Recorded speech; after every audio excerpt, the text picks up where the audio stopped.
Hi friends, welcome to RS nature. நான் உங்கள் சகோதரி சசிராஜன். ஓகே ஃப்ரெண்ட்ஸ், இன்றைக்கி நம்ம ரொம்ப இன்ட்ரெஸ்டிங்கான வீடியோ தான் பார்க்க போகிறோம். இது என்ன செடின்னு பார்க்குறீங்களா? பருப்பு கீரை செடிங்க.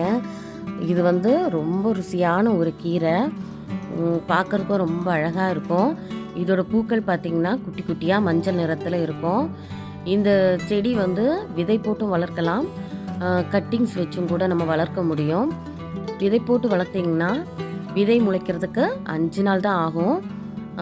அது மட்டும் இல்லாமல் 20 நாளில் நம்ம அறுவடையும் எடுத்துட முடியுங்க. ரொம்ப ருசியான பருப்பு கீரைங்க. இது சமைச்சு சாப்பிட்டா ரொம்ப நல்லாயிருக்கும். நிறைய சத்துக்கள் இதில் அடங்கி இருக்கு. நோய் எதிர்ப்பு சக்திகளும் இதில் இருக்குது. இதோட முக்கியத்துவம் தெரிஞ்சால் யாரும் விட மாட்டாங்க. கட்டாயம் இதை சாப்பிட்டு பயன்பெறுவாங்க. இது இந்த செடியை பொறுத்த வரைக்குங்க நல்ல படர்ந்து வளரக்கூடிய ஒரு செடி, ஈஸியாக வளரக்கூடிய ஒரு செடி. இதில் கால்சியம் சத்து நிறைய இருக்குது. இது ஒரு தடவை நம்ம மாடி தோட்டத்தில் வளர்த்துட்டா போதுங்க. அதுக்கப்புறம் பார்த்திங்கன்னா தானாகவே விதைகள் விழுந்து இந்த செடிகள் அடிக்கடி வளர ஆரம்பிச்சிடும். நம்ம தேவைக்கு நம்ம அறுவடை பண்ணிக்கலாம். இப்போ நம்ம காய்கறி தோட்டம் மாடியில் வச்சுருக்கோம் அப்படின்னு நினச்சிக்கோங்களேன். இந்த கீரை செடியை வளர்த்திங்கன்னா இதில் வர அந்த மஞ்சள் நிற குட்டி குட்டி பூக்கள் நிறைய வண்டுகள் எல்லாம் ஈர்க்கும், பட்டாம்பூச்சி இதெல்லாம் ஈர்க்கும். அப்படி இருக்கும்போது அந்த காய்கறி செடியிலையுமே மகரந்த சேர்க்கைக்கு ரொம்ப பயனுள்ளதாக இருக்குங்க. நம்ம நிறைய காய்கறிகள் அறுவடை எடுக்க முடியும். அதுக்கப்புறம் இந்த செடிக்கு மண் கலவைன்னு பார்த்துக்கிட்டிங்கன்னா நம்ம நார்மலாக எப்படி மண் கலவை பண்ணுவோம் மற்ற செடிகளுக்கெல்லாம் அதுவே போதுங்க.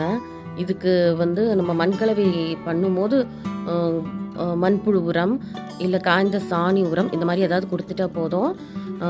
அதுக்கப்புறம் நம்ம அடிக்கடி உரங்கள் கொடுக்க வேண்டிய அவசியம் கூட கிடையாது. இந்த செடி ரொம்ப அழகாகவே வளரும். நிறைய சத்துக்கள் உள்ள செடி. கட்டாயம் எல்லார் மாடி தோட்டத்துலேயுமே வளர்க்கணுங்க. ரொம்ப ஈஸியாக வளரக்கூடிய இந்த செடியை கட்டாயம் நீங்கள் விதைகள் கிடச்சிதான் வளருங்க. ஒரு தடவை விதை கிடச்சா போதும். அதுக்கப்புறம் நம்மளுக்கு விதைகள் எதிர்பார்க்க வேண்டிய அவசியம் இல்லை.